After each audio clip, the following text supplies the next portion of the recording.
waxa lagugu oranayaa markaad qof xiriir la leedahay ha tusin jacaylkaaga. Waxa lagugu oranayaa qofka 24 hours ha garaacin ee iska mashquuli. Waxa lagugu oranayaa qofka kadib markaad ogaato inuu ku jecel yahay xarkaha u siidaa. yaa saasda yaa hadalkaas yaa keena yaa badana dadka sida ku dhiirigeliya waxa hadaladaas laga maqlo ee badana dadka sida ku wacyiyeeyeen waa maamooyinka single motherada badana u fiirsada fadlan waxaan kaga digayaa gabdhihiina yararka ee mustaqbalka lahow ha dhageysanina qudbooyinka maamooyinka 5 iyo 50 jirka ama 5 iyo 40 jirka ee nolosha aan rajeynaynin inay macnaha mustaqbal fiican yeeshaan ama ay nin aroosan oo heer ay yeeshaan caruur dhalaan oo ma garanaysa mustaqbal fiican iyo wax fiican ay samaystaan ma rajeynayaan balse waxa ay rajeynayaan in ay macnaha noloshooda ay siyaabo maaragtay kala duwan oo shortcut ay ku xaliyaan bidoonayaan tusaale oo kale habarta 45 sano jirta ee caruur dhashay waxay soo gubi kartay soo gubtay adduunyo soo martay nolosheeda sidee ku xalinaysa way taqaanaa waxa la yiri macnaha qof tuur la si uu saxmo waxay awoodaa ku ayadoo kala inay meelaha ka soo kaxayso ay qudba sare ku noolaato ama ay si maaragtay directly ba maxalalaha tamaarana ay ku noolaatay weydii dhaqanku waa hodantii adiguna habla maanta waa ugu horeysaa ciidii dalkii hooyo lama huraan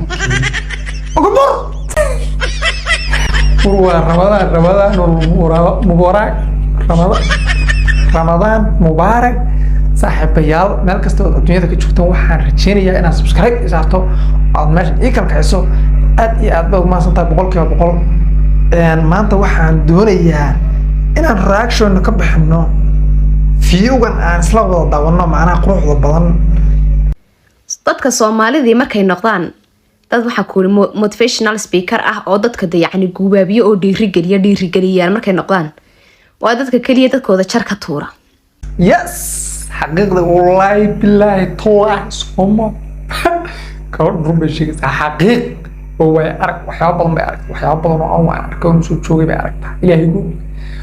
oo sababtu tahay waxaad arkaysaa tusaale oo kale idin soo qaadaya tusaale oo kale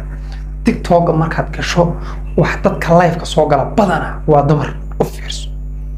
dadka TikTok soo gala waa dumar badana 8% okay haddaba maxay ka hadlayaan dumarkaas mataqaanaa waxay ka hadlayaan waxaad arkaysaa mid gabadha oo live inta soo gashay niikinaysa baad arkaysaa okay haddaba gabadhaas mustaqbal may rajeynaysaa bay kula tahay ma waxay rajeynaysaa in macnaha intay heer yeelato aruur dhasho nin guursato mustaqbal yeelato sharaf yeelato bay rajeynaysaa bay kula tahay no ma rajeynayso okay haddaba waxaad arkaysaa waxaad xalliye ka maqasheen garood daalan ama habar daalan oo garoob macnaha oo nolosha ka dhacday baad ka maqasheen waxyaabahaas waxbaa ka jira macnaha waa xun ah tusaale oo kale waxaad arkaysaa habar islaan single mother oo laga yaabo 40 sano inay tahay 45 sano jirta oo nolosheedii dhowr iyo 10 sano bas ah laga yaabo inay heer sax ah soo lahayd ama la soo qabato dhowr iyo 10 bas la soo qabay kadibna waxa laga yaabo 3 bil ama 4 bil dhashay TikTok ay soo fariisanaysaa gabdhihii raabay tarkiinanaysaa waxay leedahay gabdhow maqla nimanka waa futa ka xariyaal wada ay dalay hadalkooda xamaqlina bay leedahay oo way wacdinaysaa saada wacdi wadaaba kadibna waxa iska dhigaysaa iyadoo motivational speaker oo waxay moodaysaa inay macnaha dadka wacyiyeeyso wax fiican iyo wada fiican ay ku hagaajiso balse dumarkii kale ay si lumanaysaa oo waxay macnaha ka dhaadhicinaysaa dumarkii kale ama raggi kale in ay yihiin rag xun dumarkuna ay yihiin macnaha dumar lagu tuntay awoodoodii iyo macnaha milgoodii iyo sharaftoodii dhulka la dhigay oo aan waxba laga soo qaadin ay dadka dumarka qaar u fakaraan macnaha waxyaabaha ay dumarka TikTok-kooda waxyaabahaas ka mid ah waxaad ka arkaysaa TikTok meelaha ku qoran tahay women power ay ku qoran tahay women power independent woman baad arkaysaa waxa maxaa keenaya waxa keenay waa habro single mother ah oo doonaya in ay gabdhaha ka yaryar ee mustaqbalka ay nolosha ka ridaan maqleen hadalkaas okay waxa lagugu oranayaa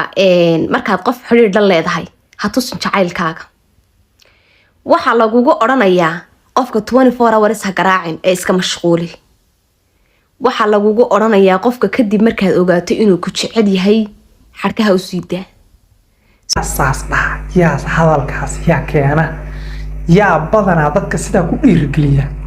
waxa hadalladaas laga maqlo ee badanaa dadka sidaa ku wacdiyeeyihiin waa maamooyinka single motherada badanaa u fiirsada fadlan waxaan kaga digayaa gabdhihiina yararka ee mustaqbalka lahow ha dhageysanina qudbooyinka maamooyinka 55 jirka ama 45 jirka ee nolosha aan rajeynaynin inay macnaha mustaqbal fiican yeeshaan ama ay nin aroosan oo heer ay yeeshaan oo caruur dhalaan oo ma garanaysa mustaqbal fiican iyo wax fiican ay samaystaan ma rajeynayaan balse waxay rajeynayaan in ay macnaha noloshooda ay siyaabo maaragtay kala duwan oo shortcut ay ku xaliyaan bay doonayaan tusaale oo kale habarta 45 sano jirta ee caruur dhashay ee waxay soo gubtay ee adduunyo soo martay nolosheeda sidee ay ku xalinaysaa way taqaanaa waxaa la yidhi macnaha qof tuula si uu seexmo waayo waxay awoodaa ku iyadoo kala inay meelaha ka soo kaxayso ay qudbasira kula noolaato ama ay si maaragtay dee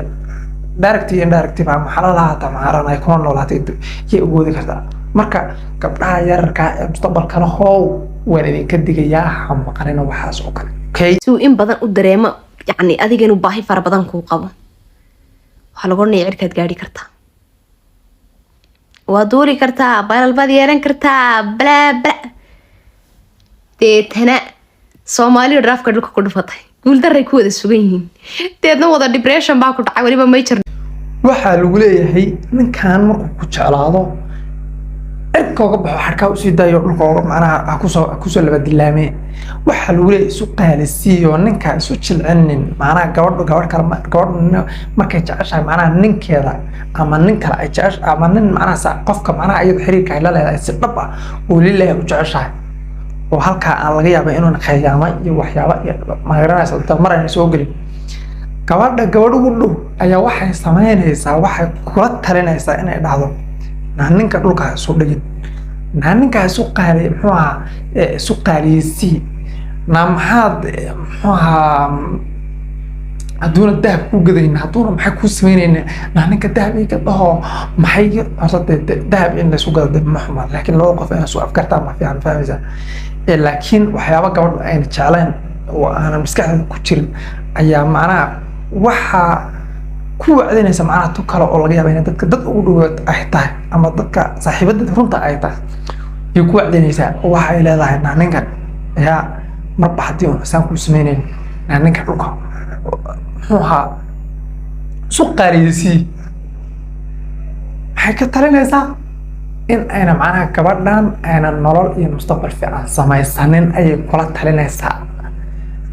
okay waxaan rajaynayaa qodobkaana inaad ila fahanteen fadlan depression baa ku dhacay